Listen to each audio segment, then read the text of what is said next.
Hello, my name is Robert Romano. I'm an aspiring comic book creator. I'm a composer. You can check out my music on my YouTube channel. Hit that subscribe button. Today I'm going to be talking about Comicsgate and why I've decided to join this art movement and to support indie comic creators and to promote my art project, Children of the Grave. You can see some of it here. You see Mortacia depicted here. She's the goddess of death, and here she's in Hades, and she's fighting this hunter demon called Frizzit. You can see her here peering over a rooftop and then jumping off the rooftop, which is not really a good idea unless you're got wings or you're a superhero, or in her case, a goddess who can pretty much take care of herself. But I just wanted to talk a little bit about the creation and the project that I'm working on there, and also what I hope to accomplish with Comicsgate, and why I'm supporting indie comic projects. I actually stumbled into this at my day job at dailytorch.com, which you can check out. And initially, back in February, I'd learned about the Comicsgate and all these indie creators via zerohedge.com. It's a financial news site that I browse occasionally looking for headlines on things to write about for my day job. And I had learned about Martina Makota. She had been basically kicked out of Chase Banking. And then I learned that she was working on an indie comic creation called Lady Alchemy. And I thought that that was really cool. And so I checked it out, and then I learned all about all of these indie creations. And some of the creators were conservatives who were or Republicans who were kind of shunned out of the mainstream comics industry, or were having problems at comic book conventions, and getting attacked by kind of left-wing or social justice warriors, activists who think that everything should be political, even comic books, even if they're not. And what I learned was that in addition to that, there was also this kind of philosophy about the way pop culture is going nowadays, and it's just become so politicized, and everything's going to have like some sort of social justice message. And I can see the argument that maybe we should get back to art. Maybe we should get back to just creations for the sake of creation, and good stories and fun stories that are not going to be so political, so that we can have more things in American culture that are going to unite people, whether they're Republicans, Democrats, or independents. And I tend to agree with that. I subscribe to lots of pop culture movies, stories, and things that are from a variety of sources. They could be Democrats, they could be liberals, they could be conservatives, they could be whatever. I don't really care. If there's a message in the story, that doesn't really bother me too much either, provided it's done tastefully, and it's not like preachy and trying to inject some sort of politics into the story. I don't appreciate that, and I can kind of see past it, and I say, oh man, I wish they hadn't done that. And certainly, with what you're seeing in pop culture nowadays, I think you kind of see this radical feminism that's being injected. So everything's got to be female, things that were once male heroes or stories or characters. So you'll see like female Ghostbusters, female Doctor Who, female Spider-Man, female Thor, and so forth. And I can see why people are kind of getting a little sick of this. Like, well, if there are really great female characters in comic books, why not just emphasize those? So I grew up reading the X-Men, and so Jean Grey, she becomes kind of very, very powerful with the Phoenix Force. Storm, she was the leader of the X-Men Gold team, and so forth. I think that there's always been strong female characters in these stories, and there's no reason why they couldn't be emphasized nowadays, or you could just have new female characters. Why do you have to take the once male characters and make them female? I don't know, it doesn't make much sense to me. And I'm writing a story that has a strong female character, and she's the goddess of death, and she's fighting in Hades, and she's gonna be one of the leads, but not the only lead. There's gonna be a bunch of male leads as well. This is just one page in the graphic novel that I'm working on, but I don't find it necessary to basically say, inject some sort of social justice message. And I appreciate these indie comic creators that I think are doing the same thing. And I just wanted to kind of let you know which projects I'm backing and why I think this is important. If you look at my IndieGoGo here, you can see one thing that convinced me to do Comicsgate was a recent live stream I saw with Futurist, Nora Saga, Bass Reeves from Allegiance Arts and Entertainment, and they've raised over $24,000 now. I saw a live stream on Ethan Van Sciver's YouTube channel, which you should check out and subscribe to. I think it's very entertaining and very informative, and it tells you a lot about what's going on with these indie comics right now.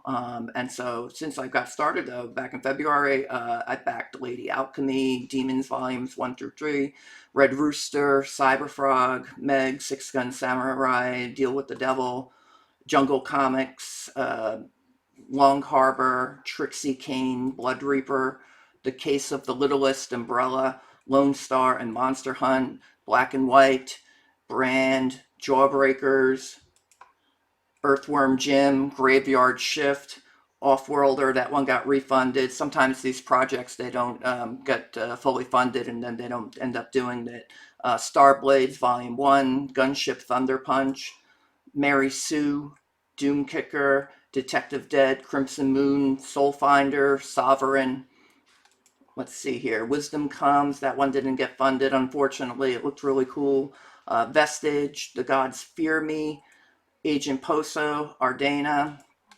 I mentioned Demons, Shinobi Sasquatch, Elsa Dark, Futurist, Nora Saga, Bass Reeves, Guardians of Erloth, Mary Boys, Monster MD, Death Sworn, Wart the Wizard, Cybershock 1.0, The Grim Reaper, Wildcat, sadly didn't get funded, Bric-a-Brac, A Fantasy Christmas Story, Chrono Mechanics, and Brutus the Badass. Now, a lot of these creators, they can have their own views. Sometimes there's been some controversy in the on YouTube or Twitter. Sometimes there's conflicts between some of these creators. And so in that environment, someone might ask me, well, why do Comicsgate if there's so much drama? What I've noticed is that yes, there can be, people are very opinionated. And you know what? I did do politics in my day job. We take what could be considered controversial stances, but that's not why I'm doing Comicsgate per se. I want to promote a project. I want to promote other people's projects that I like. All those projects I just showed you, they're not all Comicsgate. And I'm not judging people by what their politics are. I thought originally it was like, oh, this is something conservatives are doing with crowdfunding. And certainly there are conservatives in Comicsgate who are crowdfunding their projects, but that's not the only people doing it. There's liberals, Democrats, people, lifelong Democrats, or just independents, people who just think that everything's become too political. So they're not really going to talk too much about politics. And I don't plan on talking too much about politics on this channel. I get enough of that at my day job, and so this is my escape. And so why did I learn about this? Was because of Comicsgate, because I'd learned about Martina Markota and her Lady Alchemy project, and then I learned that there were all these other projects, and many of them were being promoted on these channels called Comicsgate. And that's what I think it is. I think it's people who they think that the pop culture and comic books and other fictions are become too politicized. Maybe there's like radical feminism or whatever, and it could be more fun and could be more uniting, these projects. And some of them use the Comicsgate label, some of them don't. But to me, it's these are all wonderful indie projects that are worth supporting. Even if some of the creators are not getting along, I don't really have anything to do with that. I can see it happening. I've paid attention to it. And I'm certain that many of the audience have been turned off by it. And, and I kind of wish that people could be more supportive of one another, but I'm not in control of that. And so I'm focusing on what I think is the positive aspect of this, and that's the people who are promoting each other's projects. And I think it's important to separate the art from the artists. And even if you don't agree with somebody's politics, there's many wonderful projects to support on IndieGoGo, in some cases Kickstarter, But one of the things that really convinced me to take up Comicsgate was a recent live stream by ArtDBear. He's a nearly 4-decade-long comic book veteran, Marvel Comics, DC Comics, Image Comics, and he spoke about his time at Image Comics, which was kind of like this indie movement within the comic industry. A lot of veterans were breaking off and going to Image Comics, and how he kind of compares Comicsgate today to Image Comics back in the 1990s. And I found it very informative and educational about how he views it. And I think it's worth taking a gander at ArtDBear's YouTube channel. You can look it up. And the video was called A CG Cautionary Tale, and he was talking about some of the infighting perhaps that was going on and in Image Comics, and how that kind of led to its decline. And also today that there's some infighting in Comicsgate and how that could potentially be problematic. And so I'm focusing on what I consider to be the positive aspects of Comicsgate, because I think it's an important movement, an important art movement, and people are going to have different philosophies and different interpretations of what Comicsgate means. I think I've just pretty clearly defined what I think it means and why I support it, and why I'm going to try to avoid some of the drama or debating or infighting. I'll say what I think if people ask me. Um, but I've been seeing some negative coverage on this art movement, calling some people comparing it to cults, and I don't think that's really applicable, or just focusing on some of the negative behavior that you see going on. And let me tell you, working in politics, you see some of the nastiest bad behavior on all sides of the political spectrum. My organization, we happen to be libertarian, conservative. We've supported President Trump and some of his policies. But if you go on Twitter or you go on Facebook, you're going to see lots of negative commentary coming from people of all political stripes. And we don't say, oh, I'm going to stop being conservative or I'm going to stop being liberal because somebody on my side did something that was nasty or mean.